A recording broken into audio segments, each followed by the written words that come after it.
Ta-da! There we go. I think we're live. Yay! So hi, it's me, Denny Daniel, and I'm here with James. And Gianna. And they're brilliant, amazing advertising humans. So if you ever need any advertising, they're the ones to do because they're the best that exists. And now they know so much more because they went through all the advertising throughout history, as far back as Romans. Well, okay, maybe not that far back. At any rate, so hire them. But now they're going to open up new acquisitions. I've got these 3 packages over here.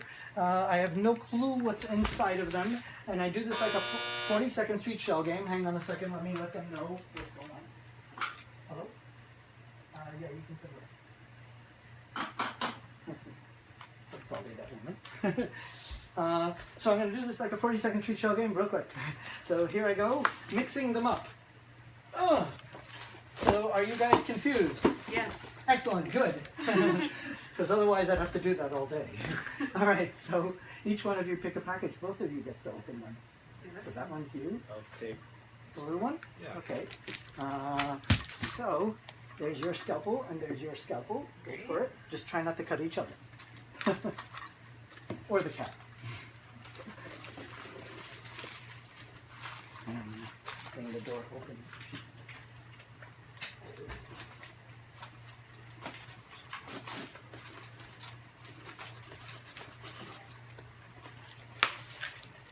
I always hear the Mission Impossible theme whenever I'm opening packages. I know they're going to sue me for thought crime, right? It's Houdini's book of magic and party pastimes. Holy moly, that is so cool. Incredible. That is really cool. That's going to complement my other Houdini book. Go well with the other Houdini. That is earth-shattering. So he was supposed to actually do the preface for this book and passed away when it was happening. So the guy wrote a little history of Houdini, but Houdini picked these tricks. Hang on one second. We're doing a box opening, which you guys are going to do. So that is somehow I find this perfect for you. This is like you were into the Houdini book. Yeah. Isn't that just right? How serendipitous. Yeah, and our fans that know us for years and years have noticed over the past 10 years, the museum's around 12 years, and in that time, people tend to, the first year we noticed it and didn't say anything because it spooked the staff. We're like, the boxes are picking the people. And then eventually people were like, oh my God, my dad used to do this, or I'm from this town, and we realized we're supposed to tell the people. That's part of the whole magic, pun intended, behind it, that people pick packages that work with their personalities. So what did you open? I know, a lot of pressure now. I know. I know what you opened. You know That is the most holy grail. It finally arrived. This is the coolest item. You're going to so love this. I want you to guess what it is first. Now, it was made by Zenith. What did Zenith make? Cameras? And Light bulbs? televisions. Now, what does it look like? I'm guessing it's a flash for a camera. It looks like A a flash. garden does. It looks like a flashlight, but a camera doesn't need, but a television doesn't need a flash, and a television doesn't need a whatever you said before that, but it doesn't need a flashlight. What does a television need? Sound. Oh, a changer. Yes. Yes. Yeah, a This remote is not control. just a remote control, ladies and gentlemen. This is the world's first remote control. 1955, the first cordless remote control was a flashlight.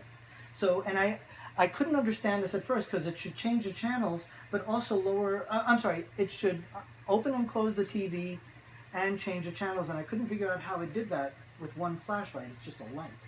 So I found a senior who actually remembered it, and he goes, there were 2 sensors on the TV, so this one would turn your TV on and off, and that one would change the channels. I said, oh, is that how it worked?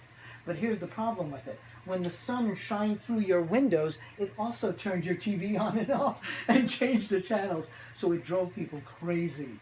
But I love, and for all the people on the web freaking out, this is really hard to find. It is one of the most rarest things. It was stupid amounts for it, but I said, you know what? It's too dumb not to buy. It's a flashlight. Like, really? But it was the flashmatic, and people thought it was like voodoo. So the advertisements for these things were really cute because, and it was so like sexist because it was like, even a woman could use this. So they would have a woman in like her like frock, you know, her like, you know, like whatever, you know, robe, and she'd be sitting in her easy chair. That's the advertisement. I have the advertisement, and she's like aiming this, and you see it like a beam going across there, and underneath the woman it says "Safe for all humans." Like it's like Marvin the Martian's disintegrator gun. Mhm. You know, That's it's what a it looks like. flashlight. Yeah, I love that. That is such a cool. That's going to be like such a huge star in the show. Amazing. Yeah. Well, thank you for letting You us are play welcome. with these. You're welcome. I get to have fun for a living.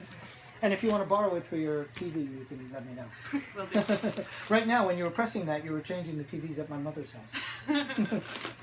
So let's say bye to the world. Bye, world. Bye.